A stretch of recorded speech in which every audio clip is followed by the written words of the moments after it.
자, 그럼 오늘의 주인공입니다. 요즘 철도계에서 핫한 기차가 온다의 저자 배은서 박사님을 모시겠습니다.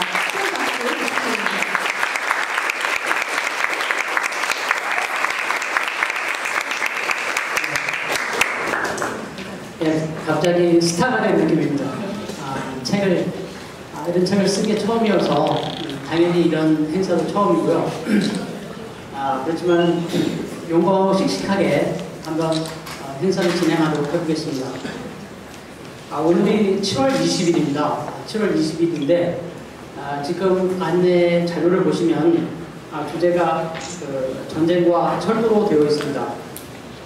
6.25가 지난 지 오래됐는데 전쟁과 철도라는 제목으로 오늘 말씀을 드리게 된 이유는 바로 7월 20일이 한국 전쟁에서 굉장히 중요한 날이기 때문입니다. 오늘로부터 69년 전에 윌리엄 딘 소장이 대전을 사수하다가 행방불명이 됩니다. 행방불명이 되고 그 하루 전인 어제죠. 어제 7월 19일 날은 김대현 기관사님이 윌리엄 딘 소장을 구출하러 들어갔다가 특공대와 함께 30명이 함께 돌아가시는 그런 69주년이 되는 그런 날이었습니다. 그래서 7월 19일과 7월 20일을 같이 기억하자, 그런 의미에서 전쟁과 철도라는 제목으로 강연을 준비하기로 했습니다. 먼저 좀 재미없겠지만 제가 책을 읽어주는 남자가 좀 되어보겠습니다. 이 글을 제가 좀 길지만 약 12분에서 15분 정도 걸립니다. 이 책을 읽은 다음에 제가 말씀을 좀 드리고 말씀을 드린 다음에 질의응답 시간을 충분히 갖도록 그렇게 하겠습니다. 전쟁과 철도. 전기기관이 발명된 후 폭발적 인기를 누리게 된 것은 산업혁명 덕분이었다. 광산이나 공장에서 산업기계로 활용되던 전기기관은 철도와 만나 전기기관차로 재탄생했다. 산업혁명에 의해 대량 생산된 잉여 공산품은 판로가 필요했고 원자재 확보와 완성품 판매를 목적으로 한 해외 진출은 제국주의 국가의 탄생으로 이어졌다. 이 과정에서 철도는 자원과 상품, 노동자, 군대, 군수물자를 실어 나르며 전쟁의 핵심 도구로 자리를 잡게 되었다. 불행하게도 우리나라 철도는 위세에 의해 놓이고 일제강점기를 거치면서 침략과 수탈의 도구로 활용되었다. 아직도 일부 일본인들은 철도 건설을 통해 한반도를 근대화했다고 주장하고 있으나 이것은 731 부대의 잔혹한 생체 실험이 의학 발전을 위한 것이라고 하는 궤변과 다를 바가 없다. 철도, 특히 군용철도 경의선을 건설하는 과정에서 가옥과 논밭을 잃고 선산을 빼앗긴 농민, 강제무역에 시달리고 아들과 딸을 징용공장과 정신대에 내보낸 민초들은 철도가 미웠다. 철도운행 강행과 정거장 기물 파괴는 곧 독립운동의 한 형태로 자리 잡았다. 이렇게 우리나라 철도는 식민지 철도로서 반민족적 성격을 지닐 수밖에 없었다. 일제강점기를 거치면서 우리 민족의 감정과 멀어졌던 철도는 역설적으로 전쟁의 참상을 겪으며 민중의 품으로 돌아갔다. 6.25 전쟁으로 인해 기관차 51%, 객차 50%, 화차 34%, 공장설비 27%, 전력설비 56%가 피해를 입었고 전체 3만 명 정도인 철도인 중 19,300여 명의 철도인들이 수송사령부에 배속돼 군무원의 신분으로 수송지원 업무에 참여했으며 그중 287명이 전사했다.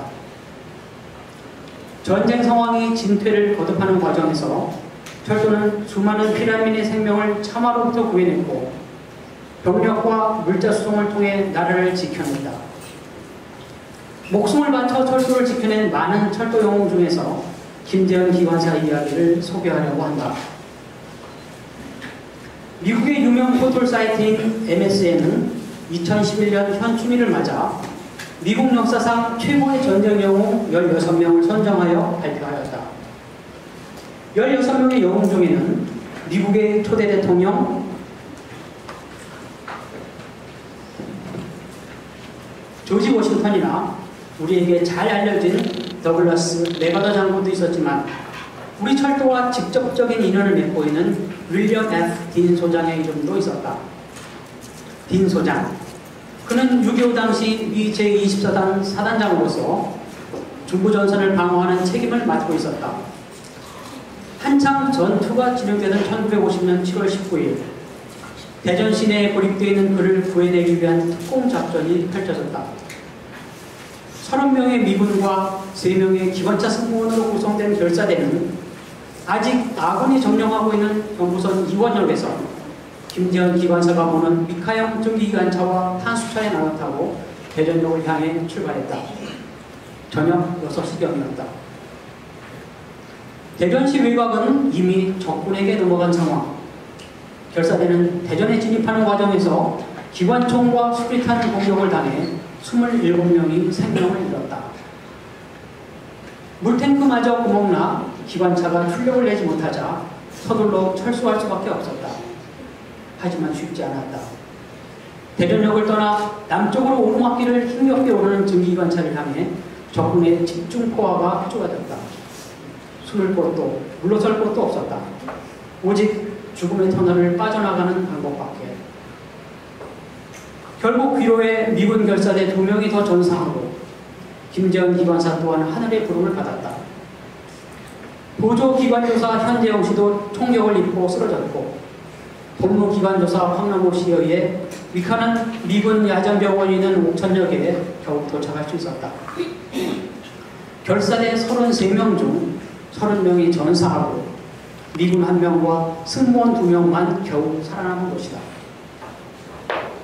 1962년 집중포화를 받았던 대전 세천 사이 경부선 선로변에는 고인의 숭고한 넋을 기리는 순직비가 세워지고 1983년에는 철도인으로는 최초로 국립서울현충원 장교묘역에 안장됐다. 이 정도였다. 일반에 알려졌던 이야기는.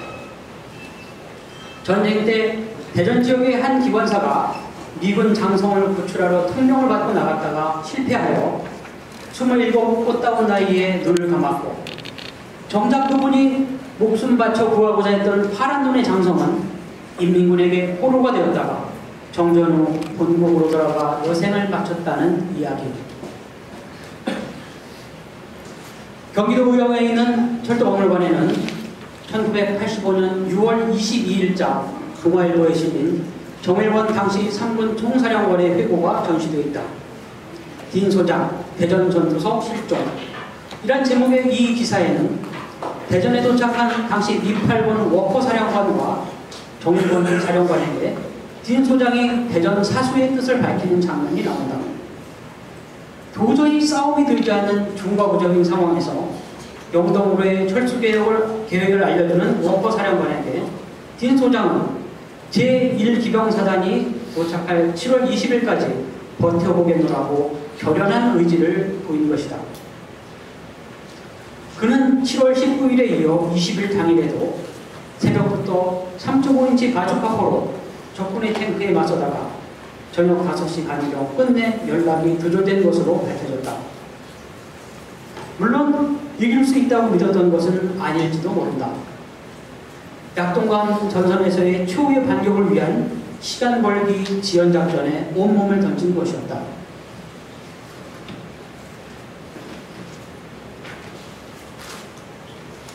필자에게는 김재현 기관사님의 전사와 관련하여 몇 가지 풀리지 않는 의문이 있었다. 그 하나는 전사일에 대한 것인데 우리나라의 공식 전쟁사에서는 윌리엄 딘 소장의 행방불명일을 1950년 7월 20일로 기록하고 있다. 그런데 딘 소장 구출작전에 참여했던 김재현 기관사는 그 전날인 7월 19일 전사한 것으로 기념하고 있으니 어디에 착오가 있는 것인지 꺼림칙했다. 또 하나는 당시 작전에 이용됐던 기관차 번호에 대한 것이었다. 지금 국립대전현충원에는 미카3 129 전기기관차가 전시되어 있다. 김재현 기원사님이 적진에 끌고 갔다고 알려져 있는 증기기관차에 객차 2량을 연결해 호국철도 기념관을 조성한 것이다. 그런데 예전 기록물 중에는 기관차가 미카3 219였다는 것이 많이 보입니다. 그 번호가 뭐가 그리 중요하냐고 말할 수도 있지만 김재현 기관사님이 타셨다는 이유로 등록문화재로 지정됐기 때문에 중요한 것이다. 2019년 2월 어느 날 필자는 딘 소장에 관한 자료를 검색하다가 이분이 생전에 회고록을 남겼다는 사실을 알게 되었고 미국의 자료관을 통해 원본을 입수하게 되었다.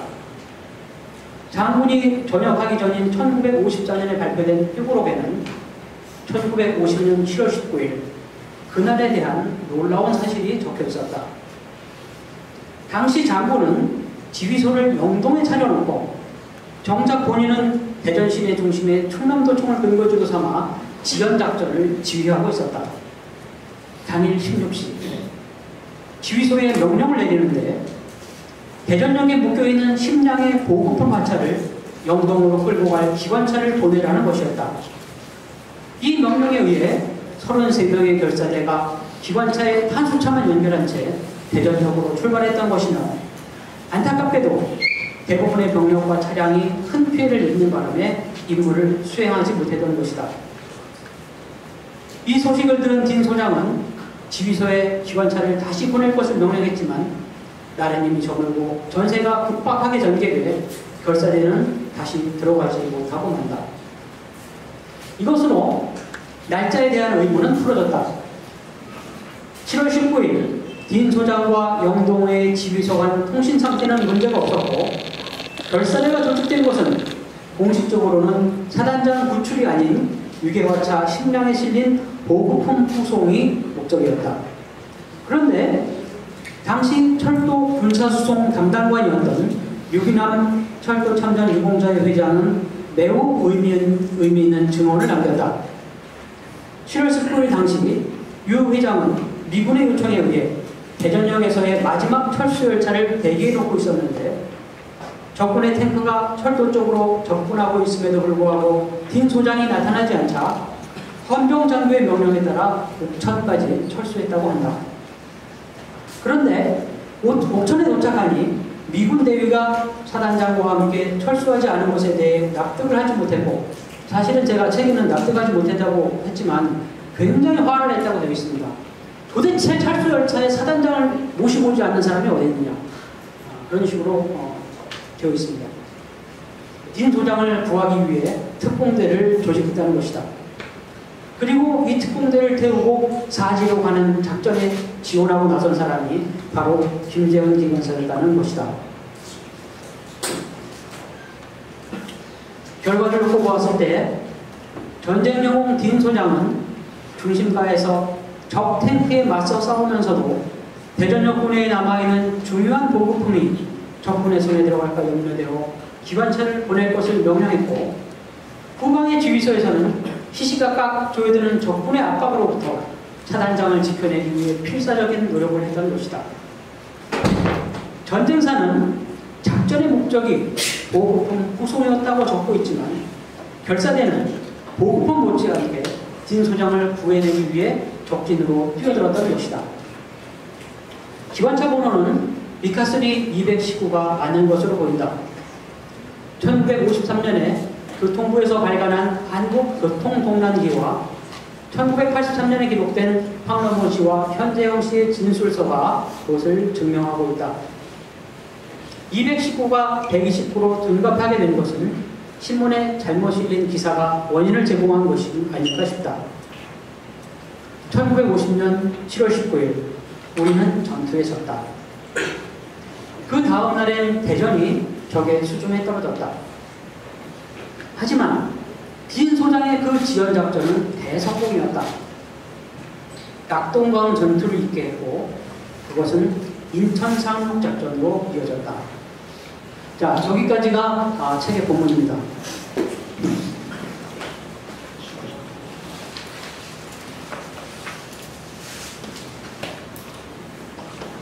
아직 이 부분을 아직 안 읽어보신 분은 제가 이제 읽어드리는 것을 가지고 대체적인 내용을 파악을 하셨을 걸로 생각이 됩니다.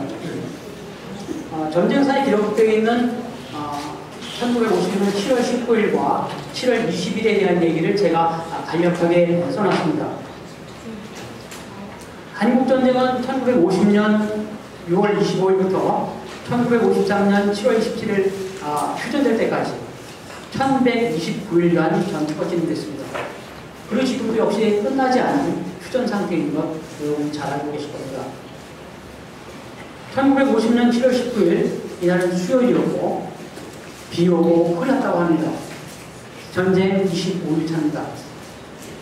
그날 북한군은 대전은 함락시키지 못했지만 대전을 우회해서 전라도 땅인 이리, 경북 영도까지 점령했다고 합니다.